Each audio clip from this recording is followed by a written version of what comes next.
Alors moi, j'ai jamais vraiment souffert d'être une femme dans ma vie professionnelle, qu'elle soit politique ou dans le privé, mais parce que j'ai beaucoup de caractère, beaucoup d'assurance, j'ai jamais hésité à répondre à un homme que ce qu'il disait était sexiste ou qu'il était borderline. Je le fais encore régulièrement, mais c'est clair que tu es confrontée en tant que femme dans le monde politique tout le temps à des petites remarques ou des petites allusions que tu te dis qu'un homme ne vivrait pas.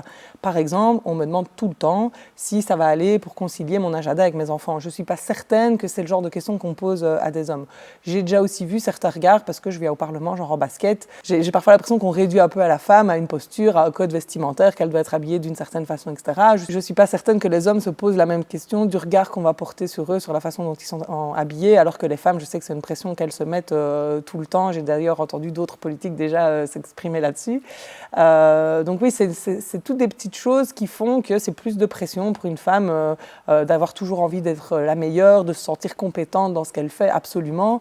Et donc ça, c'est quand même un peu des freins dans la vie politique et que je pense qu'on ne doit pas se mettre. On doit être sûr de nous, on doit avoir confiance en nous et s'engager pour les bonnes raisons. On parle de l'apparence, mais est-ce qu'on juge aussi plus facilement le contenu des interventions des femmes en politique que les hommes? Oui, je pense vraiment. D'ailleurs, Françoise Giroud dit que la femme sera vraiment l'égale de l'homme quand on mettra une femme incompétente à un poste important. Ben voilà, c'est tout résumé, c'est vraiment ça que je pense. Et donc, je pense que beaucoup de femmes se mettent la pression de toujours vouloir être excessivement bonne, un peu meilleure que les hommes pour se démarquer. Et donc, toutes ces choses-là, on doit vraiment travailler dessus en amont pour déconstruire ce sentiment-là et que les femmes se sentent légitimes et n'aient pas un syndrome de l'imposteur quand elles s'appliquent en politique.